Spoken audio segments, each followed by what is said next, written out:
Amigas, amigos, ¿qué tal? ¿Cómo están? Buenos días. El gusto de reencontrarnos en esta nueva entrega de Hablemos de Agro. Pablo, buen día. Buen día, Martín. Vamos a recibir a Juan Pablo Higuera. Con el director de la firma del Norte Agronegocios vamos a estar conversando sobre diferentes temas, foco puesto en la exportación de ganado en pie. Exactamente. Vamos a conocerlo un poco más a través del perfil que elaboró Manuela García Pinto. Juan Pablo Higuera Pereira nació el 24 de mayo de 1987 en Tacuarembó. Tiene una hija de 5 años que se llama Guillermina. Estudió en la Escuela Agraria de Trinidad. Durante 5 años trabajó en un reconocido escritorio rural del mercado y en 2016 se fundó Del Norte Agronegocios en la ciudad de Tacuarembó, trasladando las oficinas a Montevideo a los 4 años de inaugurado. Del Norte se dedica mayoritariamente a la exportación de ganado en pie, exportando o haciendo acuerdos con otras firmas del mercado.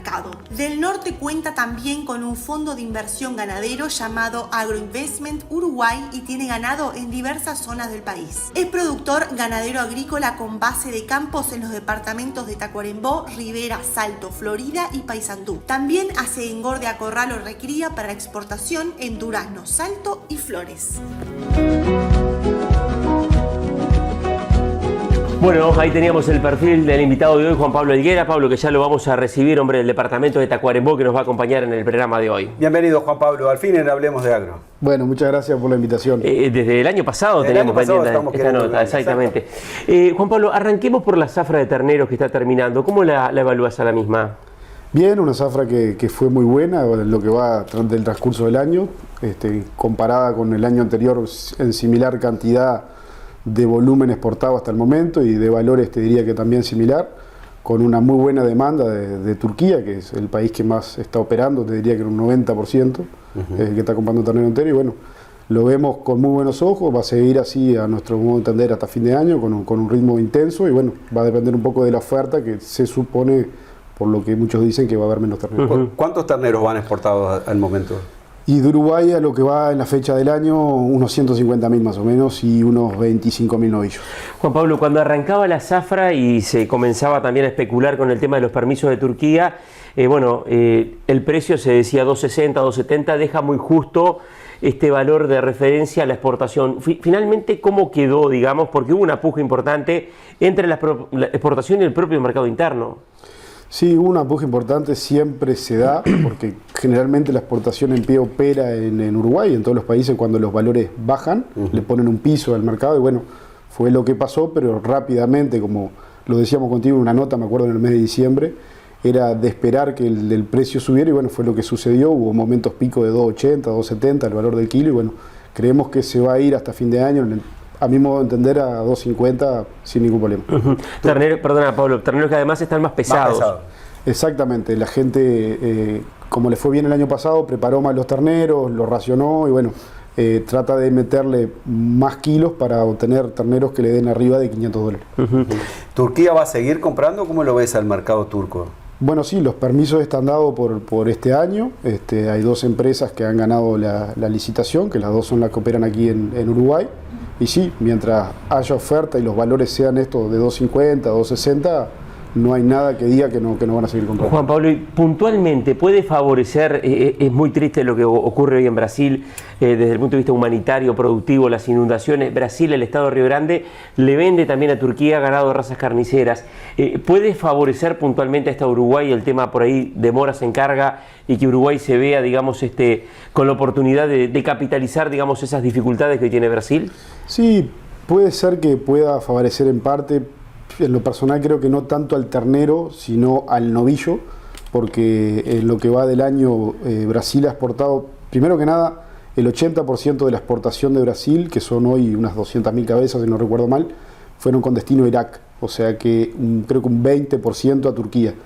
Creemos que puede favorecer a Uruguay, pero lo veo más para el novillo que para el ternero. Yes. Lo que mencionaste para repasar la cifra, 150.000 terneros vendidos hasta ahora, con expectativa de cerrar el año en ¿cuántos terneros? Y bueno, los permisos están dados para unos 180.000, pero siempre después de agosto siempre se da algún permiso más para algún privado y bueno, y se abre alguna ventana de novillo también. Bien, ahora vamos a hablar un poquito de eso también, porque está el novillo, está la vaquillona. Te pregunto antes de cerrar este bloque, el año pasado se operó con otros mercados, bueno, tú recién decías Irak, por ejemplo, Brasil le vende, Uruguay el año pasado, recuerdo ustedes, hicieron incluso un negocio para Marruecos.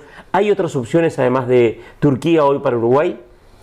Sí, siempre hay opciones, los mercados van cambiando rápidamente y hay que estar expectante a ver cuál es el que convalida el precio que tiene Uruguay, pero sí, te dirías que Marruecos volvió a consultar, está haciendo una consulta, igualmente son nichos no de mucho volumen, sí de calidad y de mayor peso. Por ejemplo, Marruecos compra terneros enteros pero de 350 kilos, contra un ternero de Turquía que pesa 250. Entonces hay otros mercados para otras categorías. Arabia Saudita está mostrando de vuelta interés, pero bueno, no se están convalidando mucho los valores, pero interés hay siempre, como decía anteriormente, la exportación en pie opera, cuando hay un piso de precios, ahí es competitivo. Bien, vamos a la pausa y seguimos hablando con Juan Pablo Helguera.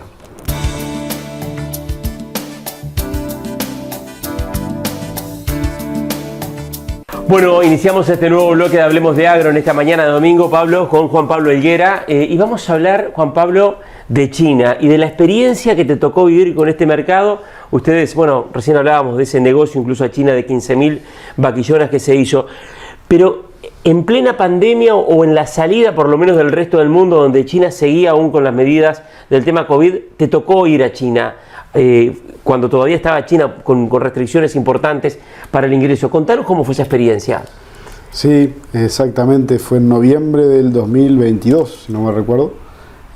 Fui por negocios, sabía que iba a estaba en lockdown, estaba cerrada la ciudad, todo China estaba cerrado. Tuve que hacerme 12 hisopados antes, 12 hisopados antes de ingresar a China, más 2 de mañana y 2 de tarde por día durante 10 días en la cuarentena obligatoria. Al día cuarto no me hisopan en la cuarentena y bueno, empecé a sospechar que algo pasaba. Al quinto tampoco, y bueno, ahí me llama el embajador Fernando Luri, quien lo conoces, sí, y me dice que había dado positivo a COVID en China, y que a las 2 de la mañana, y que me preparara, que me iban a dar un traje, y venía una ambulancia y un patrullero a llevarme a un lugar que él tampoco sabía, que era un hospital COVID, que no tenía idea en ese entonces. Y bueno, ahí me llevaron en realidad no vi bien, porque de noche, y a unas montañas. ¿Cómo era el traje?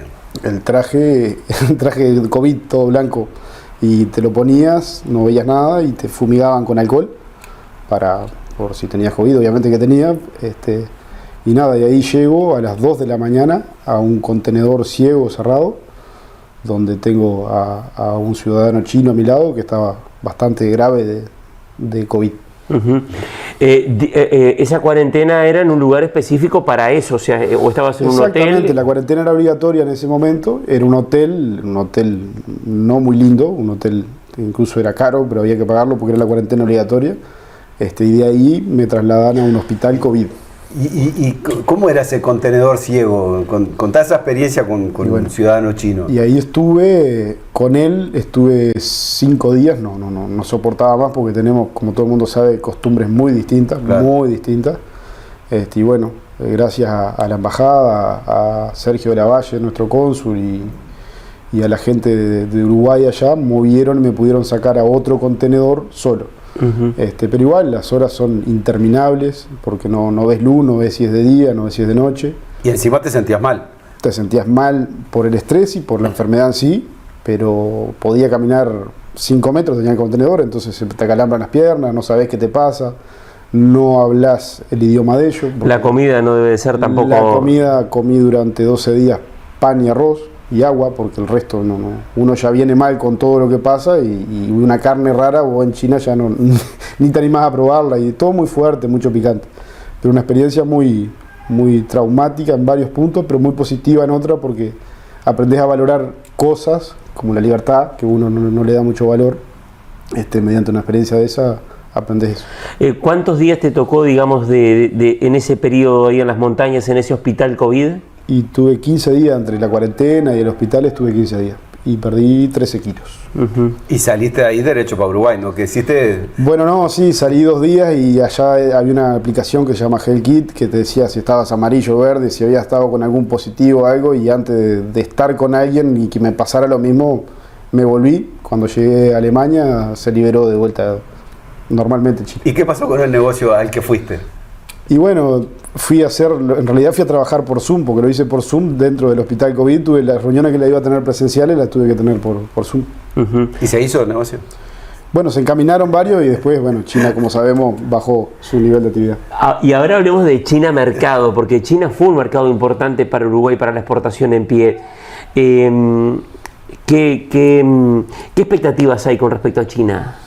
A corto plazo, a este año, hablando medio a corto plazo, en lo personal no veo que haya algún negocio de volumen en Uruguay, porque el valor de ganado en China está incluso similar acá o algo más bajo. O sea, ha cambiado mucho el mercado, la demanda está, ellos importaron mucho ganado, a su vez tienen menos consumo.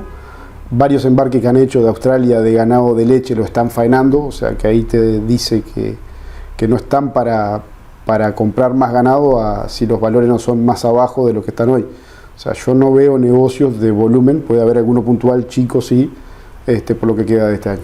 Pero cuando hablas de China, ¿qué categoría básicamente? Y bueno, China siempre compró vaquillonas vacías o preñadas o ganado lechero también. Siempre quisieron llevar novillos a faena y por una cosa o por otra no se dio, nadie exportó eso, pero las categorías que ellos operan son vaquillonas. Hoy Australia, con los precios que tiene, uno sobre todo sigue la referencia del ganado gordo que está ahí en el eje de 360, subió un poco, se acercó bastante a las referencias de Uruguay, pero ha estado por debajo incluso de Uruguay durante mucho tiempo. ¿Australia le complica a Uruguay hoy en lo que tiene que ver a la exportación en algunos mercados? Puntualmente, por ejemplo, ¿podría ser un ejemplo para China? Sí, Australia tiene muchas ventajas. Primero la cercanía, que nosotros estamos más lejos. Después temas arancelarios, que no tienen impuestos. O sea, es todo, hay un tratado de libre comercio.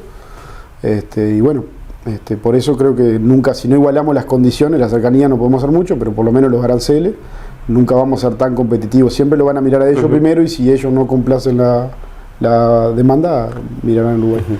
Vamos a una pausa y volvemos en el cuarto bloque con Juan Pablo Helguera. Cuarto bloque de Hablemos de Agro. Estamos con el director de Del Norte Agronegocios, Juan Pablo Helguera. Martín, la pregunta del cuarto bloque. ¿Cómo viene pasando la entrevista? ¿Bien? ¿Se siente cómodo, Juan Pablo? Entre amigos nunca se pasa mal. Pero muy bien, qué buena respuesta. Muy linda respuesta. Digna de un hombre de Tacuarembó, que aunque han perdido siempre con Cerro Largo al fútbol, los queremos igual. No es tan así, pero bueno. Juan Pablo, recién estabas hablando del tema arancelario de Australia. ¿Cómo está hoy? ¿Vos pensás que hay para hacer más a nivel de gobierno como para mejorar lo que son los aranceles en los distintos países, que facilitaría más lo que es la exportación de ganado en pie? Sí, siempre, en toda área siempre hay para mejorar, yendo a lo que es la exportación en pie, sí. Por ejemplo, para ser más competitivo con China, lo que hablábamos en el bloque anterior, tenemos que rever los aranceles, tenemos que rever ciertos temas que son de fondo políticos que podrían ayudar a la exportación en pie, pero no a la exportación en pie, porque la exportación en pie fortalece toda la cadena y sobre todo al pequeño productor, el criador, y bueno, por eso hay que tratar de obtener mejores mercados a menos aranceles para que después repercutan el precio de los pequeños productores. Juan Pablo, y a propósito de esa institucionalidad, han estado con la idea podríamos decir, de avanzar en lo que es la formalización de una gremial que nuclea a los exportadores de ganado en pie. Sí, hace un par de meses ya venimos conversando con colegas, exportadores y eso, a darle un marco jurídico y legal para empezar a trabajar de otra forma, algo más serio, y bueno, plantear los problemas que tienen los exportadores, tanto locales como extranjeros, en el beneficio del país, o sea, de los productores. Bien, Del Norte Agronegocios, además de lo que es exportación de ganado en pie, como empresa vinculada al rubro, trabaja en otros aspectos. ¿Cómo cierra este primer semestre del año en general? ¿Cómo lo evaluás?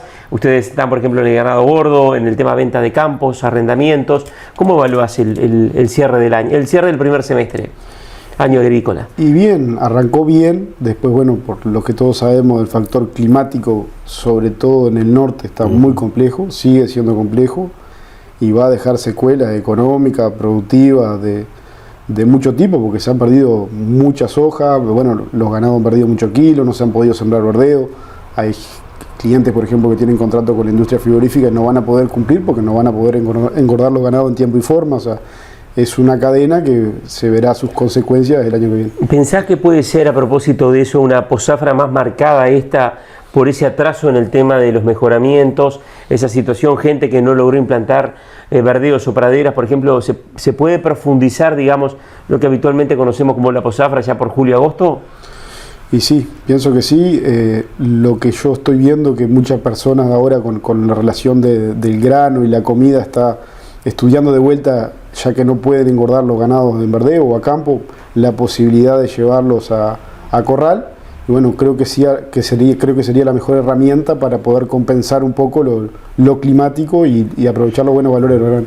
Y Juan Pablo, ¿y cómo ves el negocio de campos? Martín te hacía mención que también del norte agronegocios es un rubro que maneja. ¿Cómo está hoy el negocio de venta de campos? Bien, mira, donde más influencia tengo y donde hemos hecho algunas operaciones, sobre todo el norte. En el norte hay una gran demanda y se han realizado muchas operaciones de campos ganaderos agrícolas, por decirlo de alguna forma.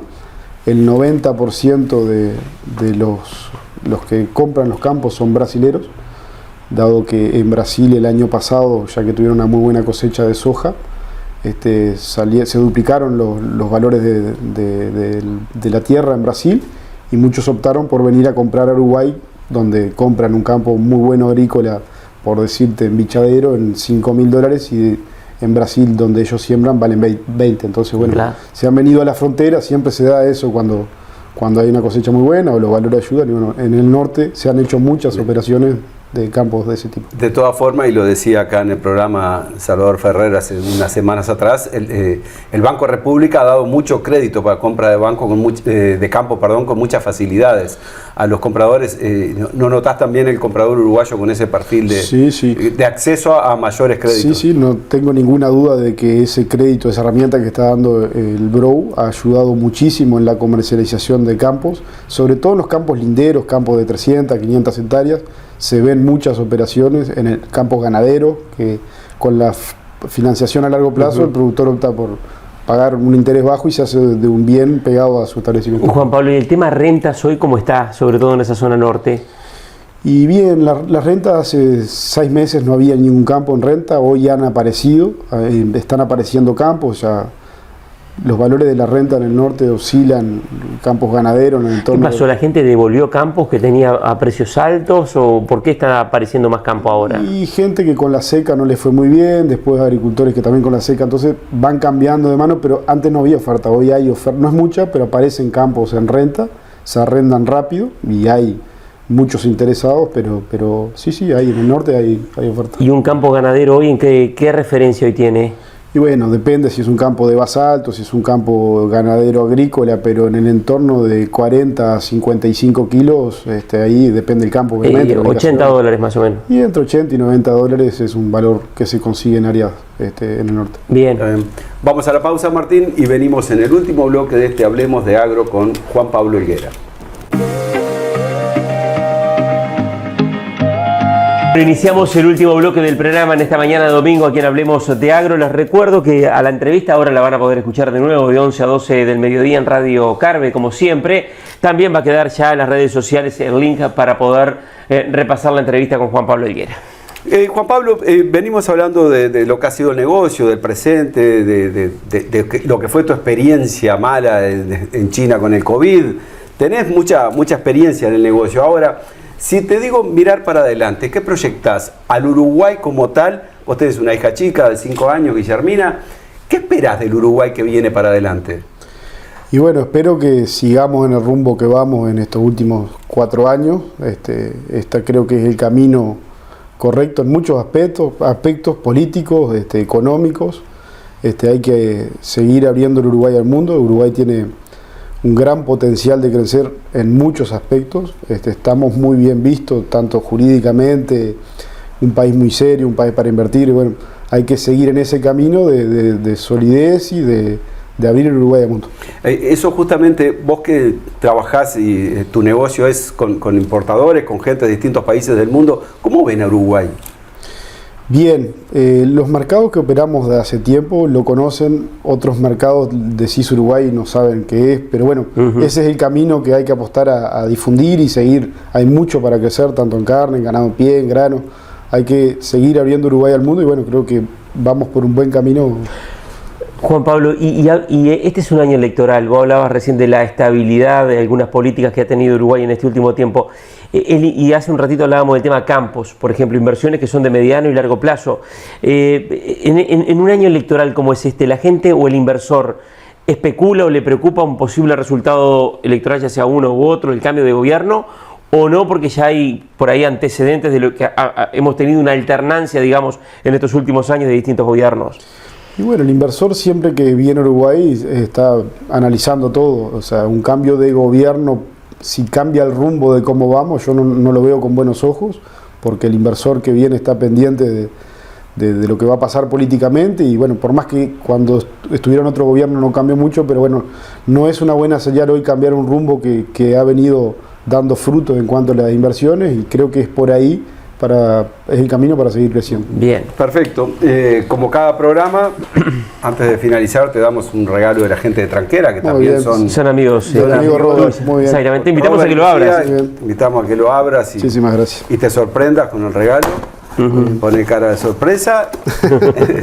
Muy bien. Bueno. Un gusto que hayas estado. Juan Pablo, muchas gracias. Valió la pena. Ese mate para compartir con los compañeros ahí en el escritorio, en la algún empresa. otro viaje a China. Esperemos que esté menos accidentado. No, vamos a hacer llegar a Asia si quieren. Muchísimas gracias. Gracias a ustedes. Martín, nosotros volvemos el domingo que viene. En Canal 10. El Canal Uruguayo.